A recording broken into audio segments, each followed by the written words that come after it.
Welcome to Pelusium once more, and we were advancing to the real deal, where our mighty corps of charioteers will attack with force. The Egyptian player needs to declare the first melee attack. Maybe we start from the left to the right, or maybe we go directly to the medium infantry, try to punch a hole. And we are going to punch through there and immediately make a hole in the center of the line. And I just noticed that I made a mistake with the impetuous troops, which is they need to check to lose restraint. So let's suppose everything is normal for now. We have to check our strength, and we have a 3 versus a 4. So there's a -1 here already against a +1, and we are going to check on the Clash of Shields table. So we have an attacking of battle chariots versus medium infantry. Where is it? And we are at the +1, so it becomes a 0. The attacker draws a disruption because it's on the 0 line there, and the defender also rolls a disruption. They need to be marked with the red marker, the ones that already fought.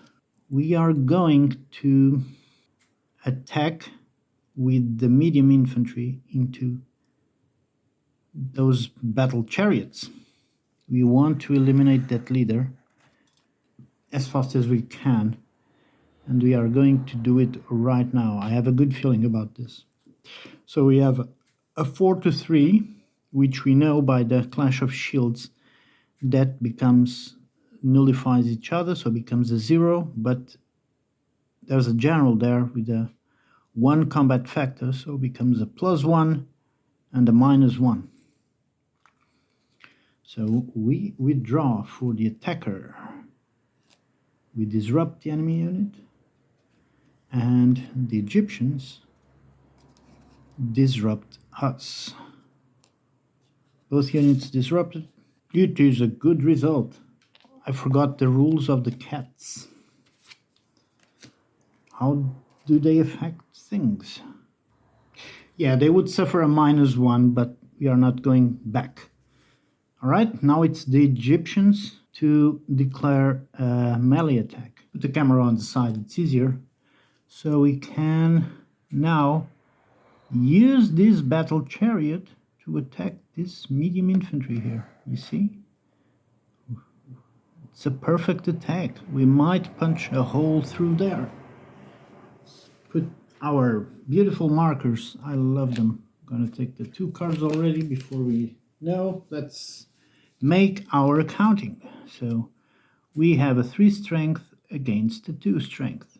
So that's immediately a +1 here and a -1 there. We also know that the battle chariots have a +1 against the medium infantry by the Clash of Shields table. By the way, the Clash of Shields table, it's like this. You compare attacker with defender. So we are at a +2, at a -2, but the cat effects provokes a -1 strength here. So we are at a +1 and a -1. Now the red thingy just represents them as exhausted.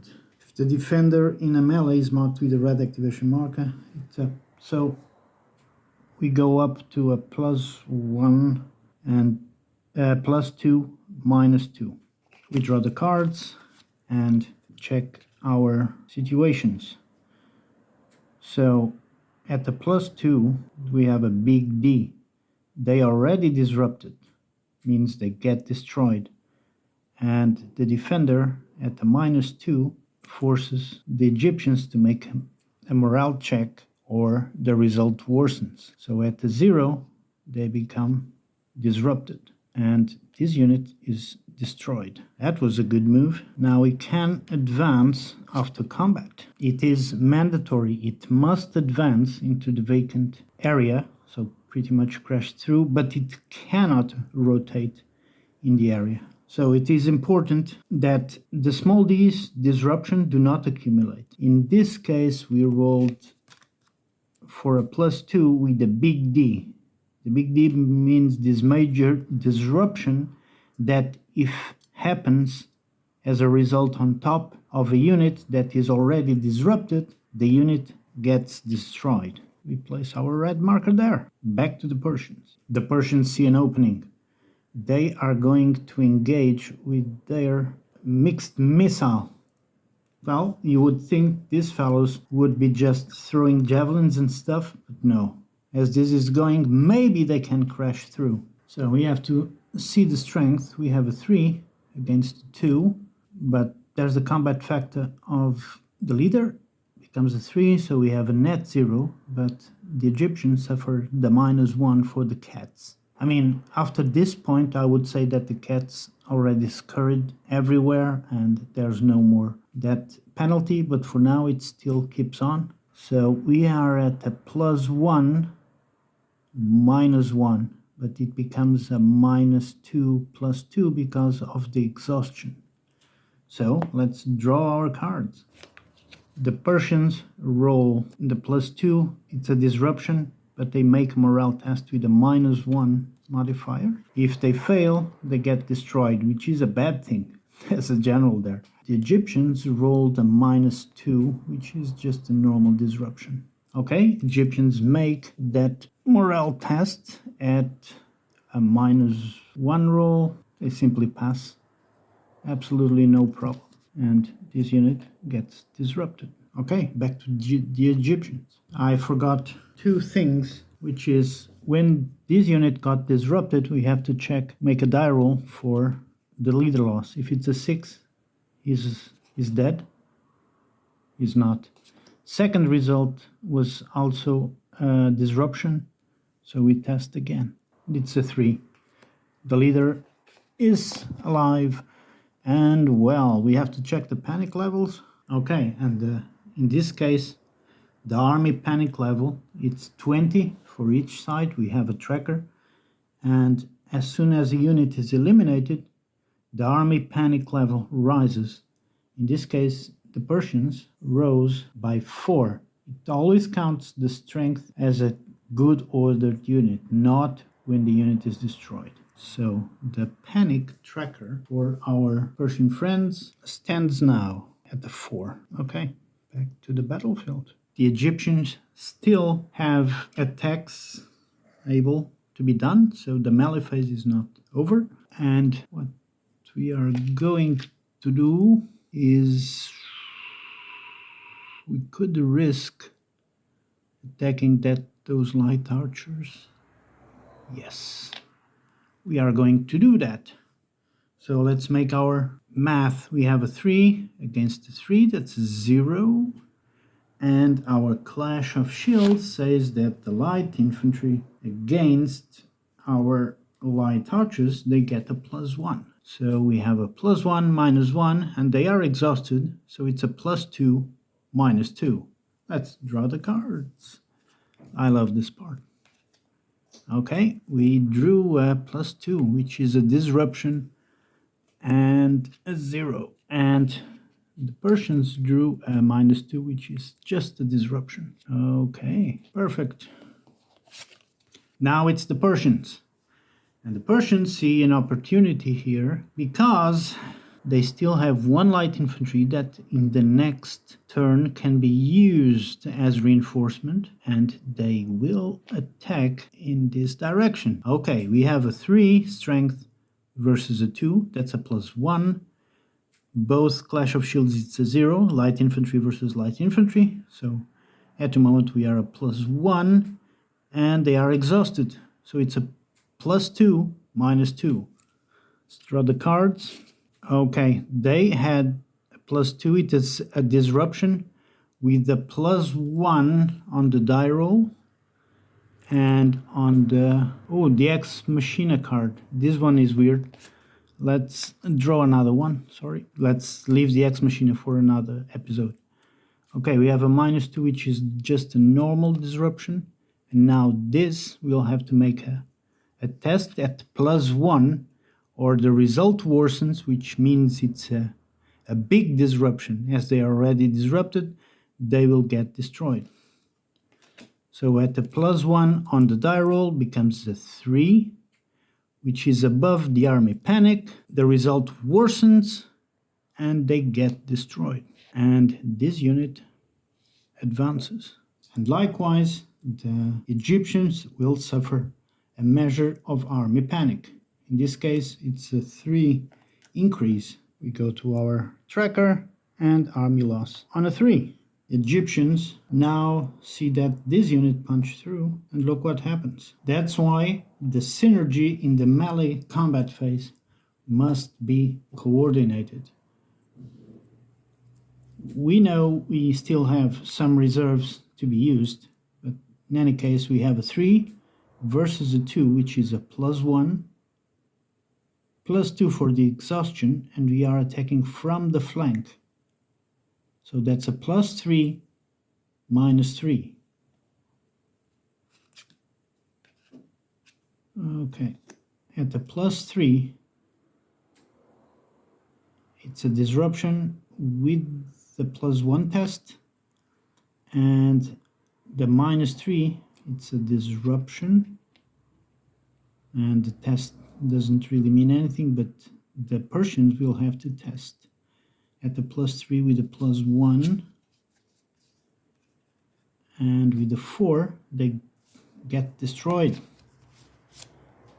Not going good for the Persians at the moment, but you can't say that they will lose the battle. So it's 3 more points of panic to the Persians. So they are up to 7 panic points, and this unit advances. The Persian player doesn't really have anything else that can perform combat. The Egyptian player still has the light cavalry there. He's not going to risk it. He's going against a very strong heavy cavalry, and he is in a good position. The thing is, the Persian player, given he has no more chances, he passes his turn on the phase, and that doesn't stop the enemy from doing all the other attacks he wants to make.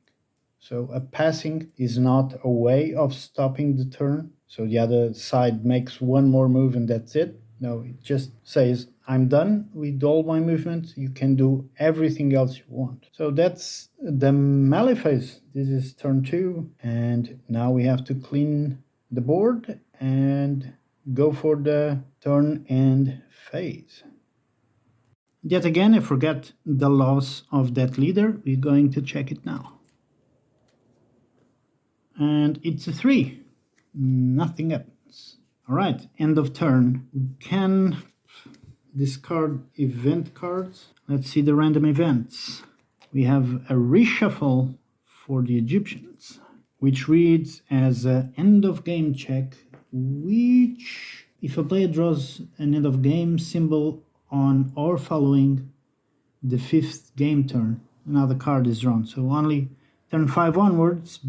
Let's reshuffle because the Egyptians reshuffle the deck. As we reshuffle, we will put the Ex Machina back in the deck. It's a unique card that can alter the combat. Okay, let's remove that, and we will be advancing to turn 3, and that means we have to do the cycle all again. How many? Aha, the Persian general returns to the table. So we remove our commanders from their positions. They go back to the hand. By the way, one note is, as we are using, when we are playing face to face, we would be using standees, right? So I cannot see which type of general my opponent put in certain place, and he cannot see mine. All right, turn 3, and we are All the generals are back on the table. We have a 2 command rating for each side, plus the command card. In this case, it's a +1 for the Egyptians and a +1 for our Persians. So we have a 3 for each. Initiative.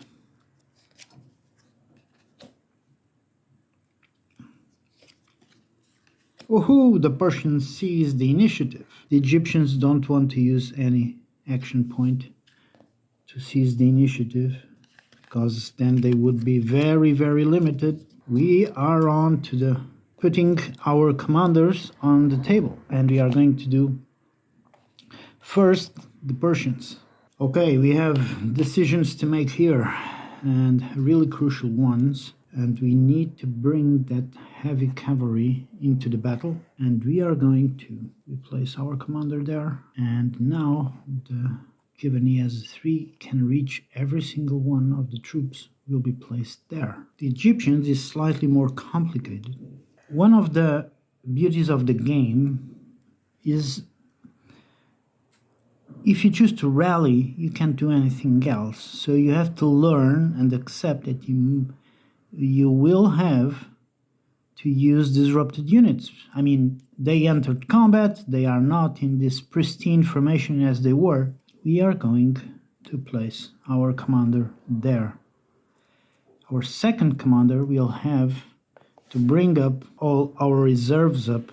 We'll place it there. So that's the battlefield before we start using any APs. First Persian action will be a shooting order, a formation shooting order, which can be this one, and that one. We're going to mark them just to make sure. We could make a support, but we'll make split attacks. So let's start with our mixed missile into these battle chariots. The ranged defense for the chariots is a 0, so we draw an attack card and we drew a 5. We draw a defense card and we drew a 3. So the enemy is disrupted, and if they are already disrupted prior to the attack, the defending unit is eliminated. Wow, that was brutal. And their score is a 3, so the panic for Egyptians rises up to a 6. We will see what happens with the generals once all the shooting has been resolved. We are going to resolve this mixed missile against that light infantry. Same deal, but they have a +1 defense. We roll a 3, they roll a 3, with a +1 it's a 4, nothing happens.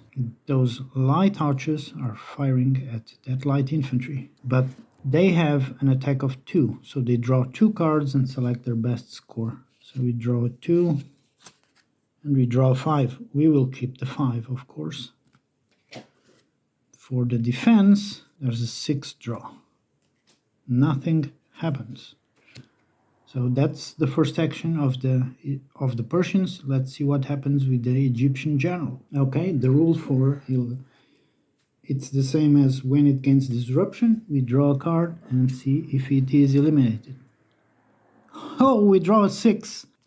This general is dead. Is dead. Collapse. Calamity. Wow, the Egyptians just lost their commander that was going to organize the attack there. Well, they have to make do. We have action points, so we need to make them work. We can use one to shoot or shoot there.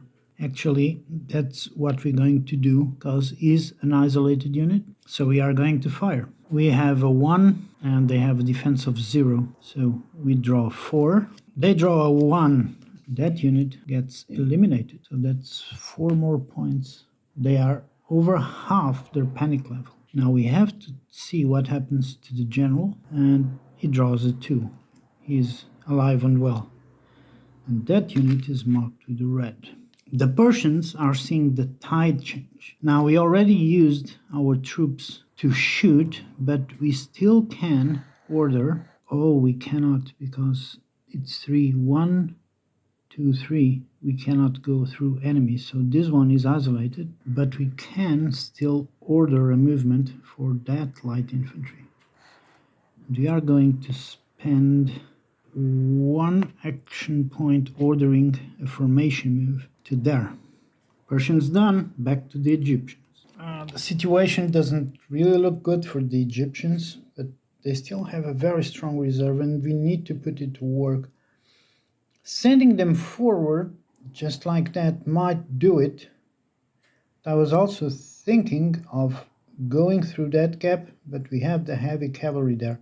If we commit here, the heavy cavalry will catch our flank. We could try to go away, but we have to conform, and we need to use this reserve here. We have to move. So we issue a move, a formation move. So pretty much everyone except these light archers here can move.